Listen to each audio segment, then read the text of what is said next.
Business Club de France des entrepreneurs avec Michel Picot. Bienvenue dans ce nouveau numéro du Business Club de France. Dans un instant, notre invité. Alors notre invité, il est entrepreneur, il est chroniqueur, il est sportif et il est certainement le seul homme à avoir fait le Tour de France en fauteuil roulant. Mais tout de suite, c'est l'actualité. Business France, l'agence chargée de promouvoir la France dans le monde entier, a déployé dans les villes accueillant un match de la Coupe du Monde de rugby des rugby clubs pour rapprocher les acteurs économiques locaux des industriels étrangers spectateurs de cette compétition. Ces rugby clubs ont vu le jour bien entendu à Paris, mais aussi à Bordeaux, Nice, Saint-Étienne, Lille, Toulouse, Marseille, Nantes et Lyon. Et ce type d'action pourrait bien se développer avec les Jeux Olympiques. Fondé en 2021, Wood Volume voit déjà plus grand. Le fabricant d'habitats modulaires prépare son déménagement dans un site flambant neuf à proximité de ses locaux actuels à Chemillé en Anjou, c'est dans le Maine-et-Loire. Un investissement estimé à 2 millions d'euros qui permettrait ainsi à l'entreprise de doubler sa surface qui est actuellement de 800 mètres carrés. L'entreprise n'a que 2 ans, il faut quand même le souligner. Et si une nouvelle tour d'habitation résidentielle voyait le jour à Marseille, aucune grande tour d'habitation n'a été construite en France depuis les années 70.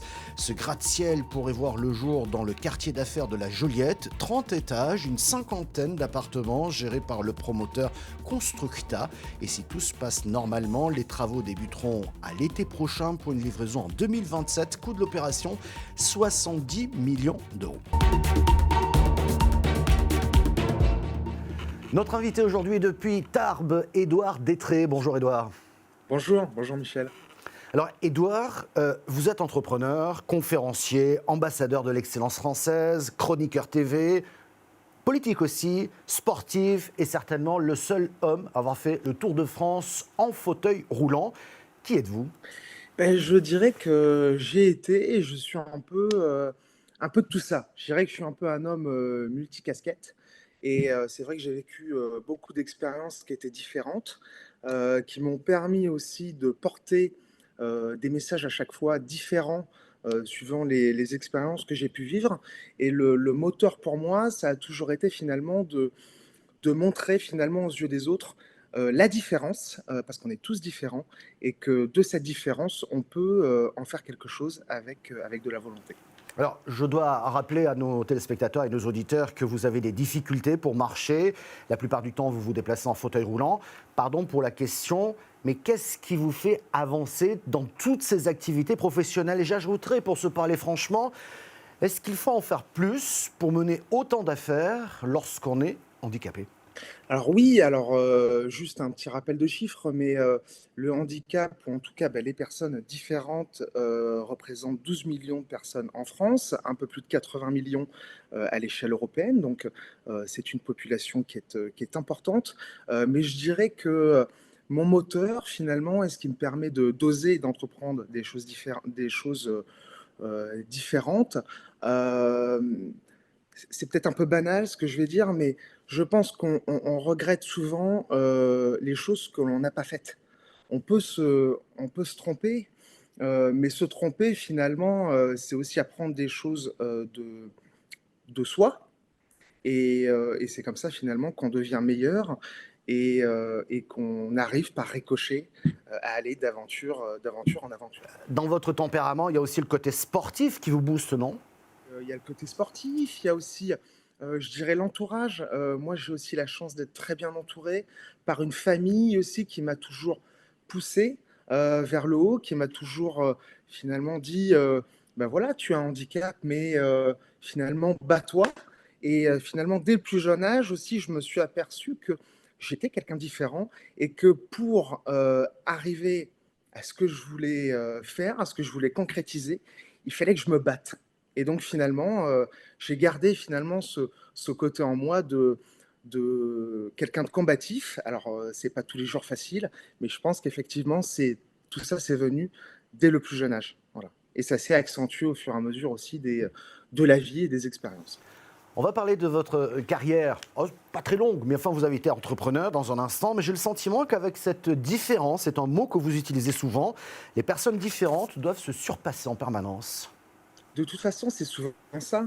Quel que soit le domaine, J'en ai déjà discuté d'ailleurs avec des personnes qui me disaient, voilà, pour arriver, au même résultat qu'un valide, et ben, il va falloir que, si c'est 100, il va falloir que je fasse le 10 supplémentaire pour y arriver, pour me dépasser. Alors finalement, qu'on ait un handicap ou qu'on n'en ait pas, il faudrait qu'on ait cette philosophie, finalement, de toujours, chercher le l'ascension finalement et de chercher à progresser. Mais effectivement, quand on a un handicap, on a des freins finalement, qui nous arrivent sans qu'on les souhaite et finalement le handicap, comme la différence, c'est s'adapter et ce qu'il faut, c'est essayer de contourner finalement, l'obstacle. Allez, parlons de l'entreprise que vous avez créée et que vous avez revendue, enfin du moins la marque a été revendue, c'est le fauteuil roulant français. Et vous disiez à l'époque, le fauteuil roulant est un dispositif médical, mais il n'a pas besoin d'être moche. C'est exactement ça. C'était pour moi, à l'époque, je voulais changer de fauteuil et je ne trouvais pas effectivement ce qui me correspondait en termes de look à l'époque. Alors, il faut remettre, il y a plusieurs années en arrière, mais souvent on avait, du noir, du gris, du blanc, et on avait quelques couleurs, et c'est vrai que j'ai alors que quand on choisit une voiture, on peut tout choisir dans sa voiture, alors que proportionnellement, dans une journée, on y passe très peu de temps. Alors que le fauteuil finalement, et ben, souvent c'est une situation qui nous arrive et on y est pour le reste de notre vie ou en tout cas pas mal de temps.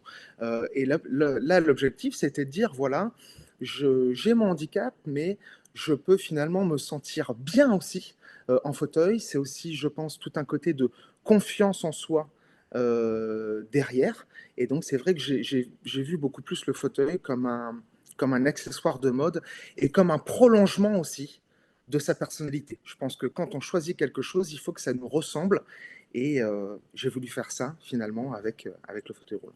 Alors vous avez cédé cette marque, le fauteuil roulant français, mais vous êtes beaucoup démené, si j'ose dire, pour pousser cette entreprise. À l'époque, on est en 2018, mais aussi pour donner la parole, je dirais, aux personnes en situation de handicap. Et quand je dis que vous vous êtes bougé, c'est que vous avez fait le tour de France, 710 kilomètres précisément, en fauteuil roulant.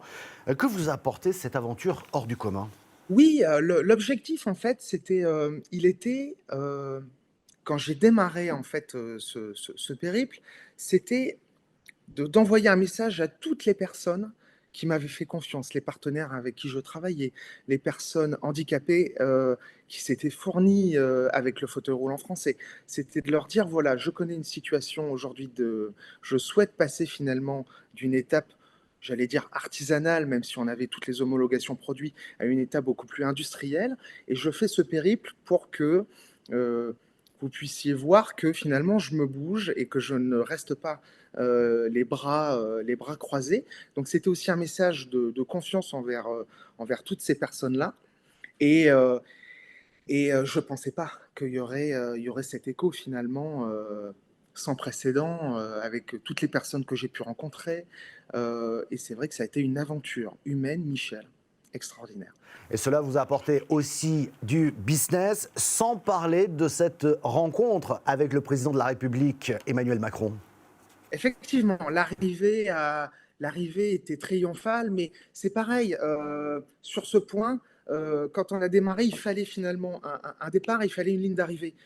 Et c'est vrai que quand on quand on quand on disait, quand on te dit, «Où est-ce que tu vas?» et que tu dis: «Je vais au Palais de l'Élysée», tout le monde sait où tu vas. J'aurais jamais pensé, être reçu par le président de la République et ça, c'est pareil. Comme quoi, l'impossible devient possible avec vous, Édouard Détré. Quel message vous souhaiteriez faire passer?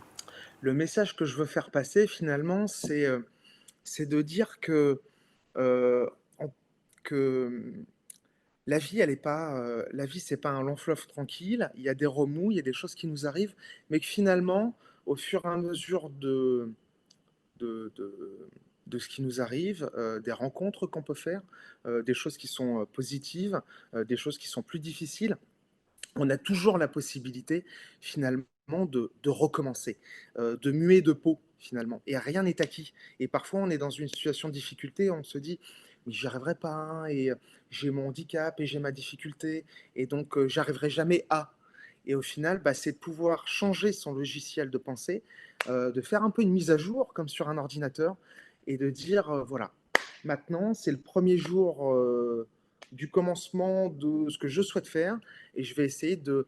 Il faut avoir les moyens de ses ambitions et il faut savoir se les donner. Merci beaucoup, Édouard Détré. Je rappelle, car c'est la vie aussi, que vous recherchez un emploi. On laisse passer le message dans la communication, voire l'événementiel. Merci, Édouard, pour cette franchise.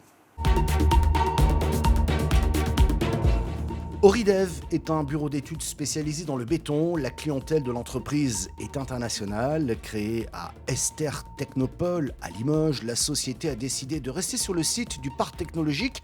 Les locaux correspondent à ses besoins. L'image du parc est positive et la proximité de l'école d'ingénieurs est un plus. Un reportage de 7 à Limoges. C'est un Breton ayant vécu en Chine, au Canada, avec plusieurs tours du monde à son actif, un moment en Touraine. Il est désormais à Esther où il dirige Oridev. Bon alors Hugo, on a avancé ? C'est super, tout fonctionne parfaitement. Ouais. Il faut que je charge le dessin et puis après... Ouvre-moi le plan là. Ouais, pas de souci. Alors Oridev, c'est un bureau d'études spécialisé dans le domaine de la préfabrication béton. La préfabrication béton, qu'est-ce que c'est ?